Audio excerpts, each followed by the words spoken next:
Oi, gente. Então, iniciamos agora um novo assunto. Então, quero que vocês coloquem no caderno de vocês o título: Grécia Antiga. Vamos estudar, então, um dos povos mais conhecidos da antiguidade, além dos egípcios, né?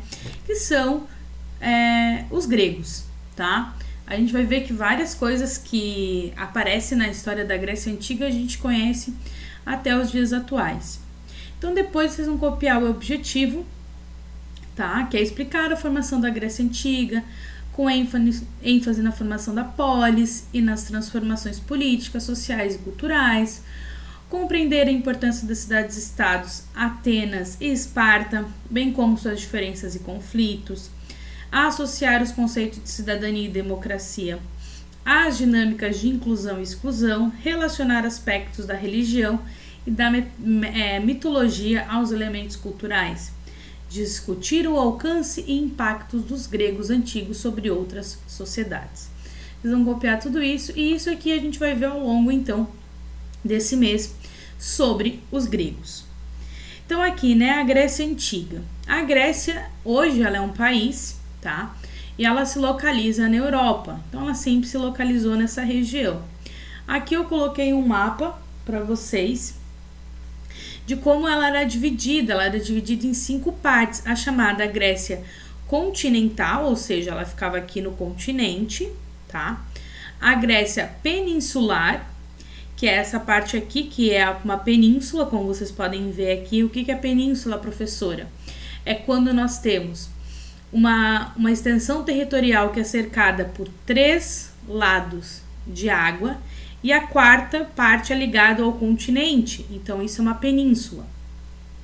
Temos a Grécia insular, ou seja, que são ilhas, ó, a ilha de Troia, a ilha de Mileto, a ilha de Samos, a ilha de Creta, tá? Então são a parte da Grécia insular. A gente vai ter a parte da Grécia asiática oriental, ou seja, parte desse território chegou nos países ali asiáticos. E temos também, que não está aqui, mas temos a Magna Grécia, que é quando a Grécia consegue dominar ali a região de Roma e toda aquela região ali, tá? Então, a Grécia Antiga, a gente só vai chamá-la de Grécia depois, tá? Os gregos, eles se autodenominavam, ou seja, eles se chamavam de helenos. Por quê? A região onde eles viviam, tá? Que é essa região aqui que a gente tá vendo, não era chamada de Grécia, era chamada de Élide, tá? Então, o nome grego foi dado só anos depois pelos romanos. Quando eles se referiam àqueles povos, eles falavam: ah, os gregos, os gregos, os gregos. Mas os povos gregos não se chamavam de gregos. Não sei se vocês entenderam, mas eles se chamavam de helenos.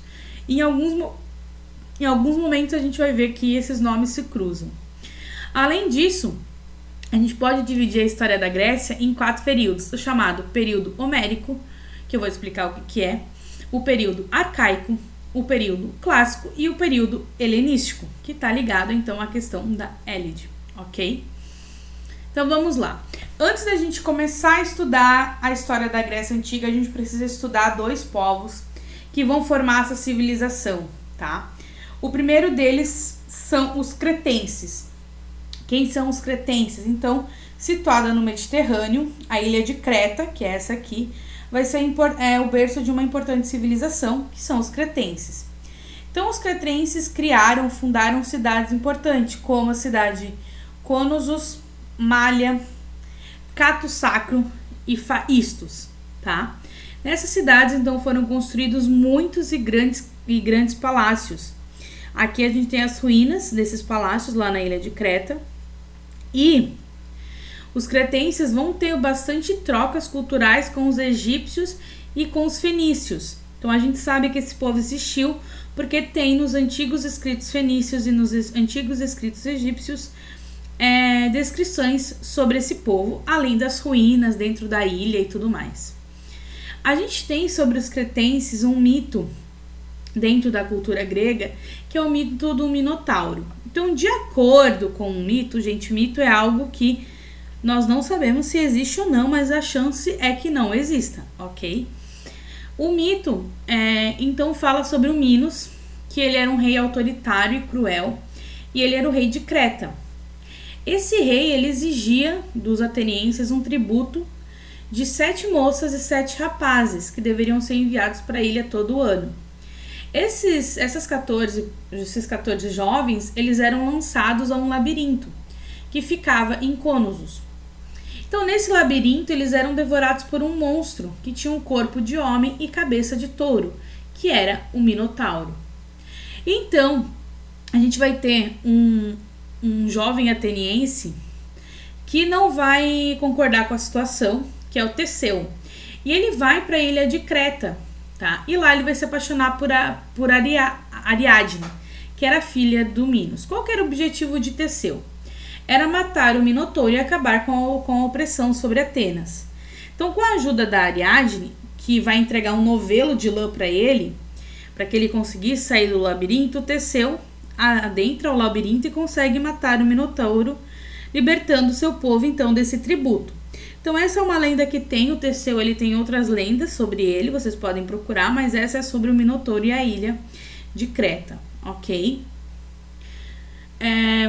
O início ali, né? Os cretenses, eles vão ser conhecidos porque eles têm 3 tipos de escrita.